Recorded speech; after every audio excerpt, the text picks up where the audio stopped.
Excelência, Sr. Ministro de Energia e Água, Excelência, Sr. Governador do Ambo, Excelência, Sr. Secretário de Estado, respectivos órgãos ministeriais do Ministério de Energia e Águas, Excelência, Srs. Diretores dos órgãos de representante de Energia e Águas, Srs. Representantes do Conselho de Administração das respectivas empresas do setor, minhas senhoras e meus senhores, todo o protocolo observado, recebam as minhas saudações. Sou António Vieira e o tema que vos trago contempla 6 eixos temáticos, desde a introdução, a importância e os respectivos subtemas, 3 ameaças, os mananciais, impactos da atividade humana e as consequências e os respectivos subtemas ou subeixos, o quadro legal, as estratégias de proteção e mitigação, aqui vamos elencar algumas sugestões e, por conseguinte, as conclusões.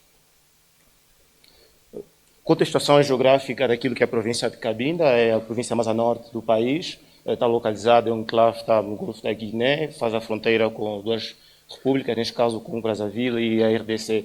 O clima característico é tropical úmido, com uma elevada taxa de pluviosidade, ou seja, uma região onde chove muito, com uma florestação também muito densa. A demografia, em termos deste fator, possuímos no momento 990 mil habitantes, um crescimento mais concentrado no centro da cidade de Cabinda e a economia local é essencialmente baseada na indústria petrolífera. E aí podemos observar o gráfico que representa praticamente aquilo que é o crescimento demográfico da província nas últimas décadas. E aí a zona vermelha representa praticamente a maior concentração da população.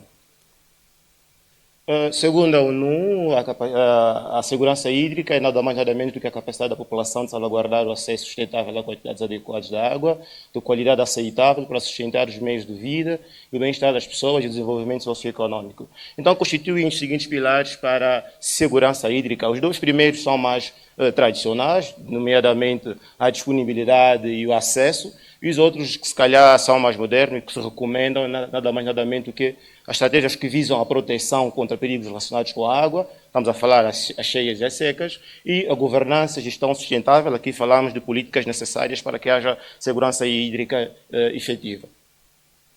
Quanto à importância da segurança hídrica e características dos mananciais, no ponto 2, características dos mananciais das regiões tropicais, e aqui praticamente a região tem essa vulnerabilidade única, ou seja, há uma abundância enorme de água, por conseguinte também essa vulnerabilidade, ou seja, chove muito na região, mas há essa taxa elevada da evaporação, neste caso a fruto da temperatura.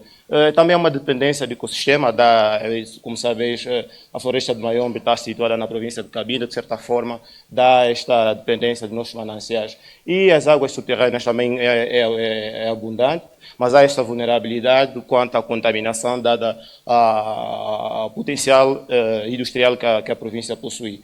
E os rios e lagoas têm essa característica, não são frequentemente interligados, sensíveis a mudanças, a montante. A figura representa praticamente aquilo que é a característica hidrográfica da província, desde aquilo que são as quedas pluviométricas, a infiltração da água, neste caso a circulação da água via subterrânea dos aquíferos e a evaporação, caracterizando assim o clima úmido tropical da província. Qual é a importância da segurança hídrica neste caso?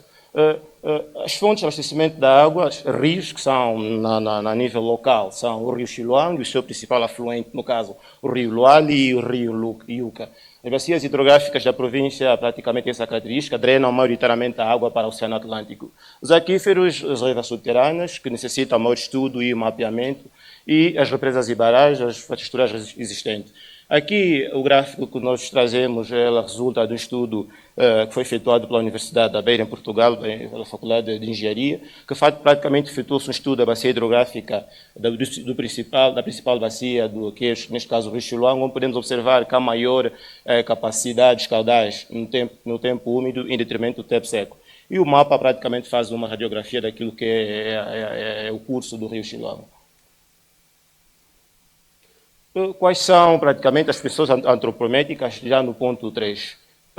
A desflorestação, praticamente, é o principal desafio. Como sabem, a floresta de Mayombe está situada na província de Cabinda. Então aí há uma exploração massiva da madeira e isso por si só acarreta algumas consequências, reduz a infiltração e aumenta a erosão, fatores preponderantes para a proteção dos mananciais e da água em si. A poluição industrial, a indústria petrolífera, sobretudo, faz a descarga de materiais pesados, que contaminam, de certa forma, a água. A poluição urbana, neste caso, o saneamento inadequado, como sabem, a EPAS Cabinda possui apenas uma hectare, já numa zona isolada ao centro da cidade, o que possibilita, de certa forma, que não haja hectares para que possam fazer tratamento de águas residuais e, quiçá, reaproveitamento da água para outros fins. E nível excessivo de exploração da água subterrânea, como sabeis, o principal potencial econômico da província é a indústria petrolífera e possuem furos há cerca de 50 anos e, de certa forma, estão a alcançar o potencial hídrico. Aqui apelar à tutela para que, se calhar, possa efetuar investimentos a nível local para que possamos abastecer a água a essa zona, porque o potencial é enorme, a demanda é enorme e nós não dispomos de capacidade técnica para suprir a demanda, daí a necessidade de fazer investimento. Também temos a indústria cervejeira Cuca, que faz a exploração da água através de furo a montante de uma das captações que sustenta a cidade de Cabinda, neste caso, e cansa praticamente aquilo, diminui o caudal do rio Lucola. E também temos a agricultura, também que é feito com recurso a químicos, de certa forma, também que dificultam a infiltração dos solos. E a pressão climatérica, nos eventos extremos, não obstante não em grande escala, neste caso as cheias secas, que podem, se não tomarmos medida, intensificar-se. Consequências para a população é sempre aquelas que são primárias, no caso a escassez, a disponibilidade da água, e as outras que são doenças de veiculação hídrica. Neste caso, recentemente tivemos o surto do cólera, resultante da exploração desenfreada, exploração de mineira, por exemplo, como vimos no município mais a norte do Bucuzal, há muita exploração mineira do ouro em si só, contamina a água, por conseguir trazendo consequências econômicas avultadas do tratamento da água. E conflitos, não é que poderá, se calhar, neste momento é invisível, mas no futuro mais distante, se calhar, essa disputa entre as comunidades no uso da água versus a indústria. E custos econômicos, tal como podemos elencar anteriormente, resultante da contaminação da água. E a degradação ambiental, neste caso, perda da biodiversidade e do ecossistema, não obstante está-se a levar a cabo o processo de reflorestação no município de Cacom, que é praticamente a foz do rio Xilão. Perdão. Quanto ao enquadramento legal, temos aqui praticamente 2 diplomas que, neste caso, garantem esta regulação, neste caso a Lei de Águas e a qualidade da água. E os organismos dependentes, neste caso é o MINEA, o Ministério do Ambiente, Instituto Nacional de Recursos Hídricos. Entretanto, esses organismos de diplomas têm os seguintes desafios, que é praticamente implementar maiores ações de fiscalização e maior capacitação técnica para que se possa fazer uma reserva, possamos implementar a segurança hídrica de forma mais efetiva. E se calhar aqui o fator de sensibilização e envolvência das comunidades para que possamos sensibilizar a população ao uso racional da água. E quais são os eixos temáticos que a gente traz aqui para caminharmos para a sustentabilidade? É o mapeamento das bacias, que é muito importante, a reflorestação, o saneamento básico, o maior investimento em tratamento, rede de tratamento de esgoto, escasos hectares e por aí fora, controle da poluição industrial, a educação ambiental através da sensibilização, o monitoramento contínuo, neste caso, e trazemos aqui um exemplo prático que se deve efetivar, que nós propomos aqui a criação de um comitê da bacia de Chiluango, que é praticamente o pulmão hídrico da província de Cabinda, com representantes locais, neste caso a EPAS Cabinda, e a indústria e comunidades.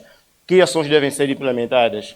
Implementar cercas vegetais para evitar assorreamentos, instalar pontos de monitoramento de qualidade da água, promover alternativas econômicas e sustentáveis para comunidades ribeirinhas. Qual é o objetivo desses aspectos? Nada mais nada menos que mostrar uma abordagem integrada e participativa.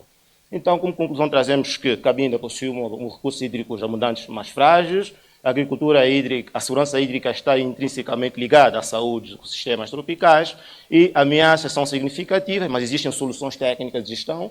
É urgente, neste caso, uma abordagem coordenada entre o governo, o setor de energia e água, o setor privado e a sociedade civil. E quais são os próximos passos que a gente traz aqui como proposta? Realizar estudos hídricos e geológicos detalhados, fortalecer a legislação e fiscalização ambiental e aprimorar o investimento em infraestruturas verdes e cinzentas, tenho dito, e muito obrigado.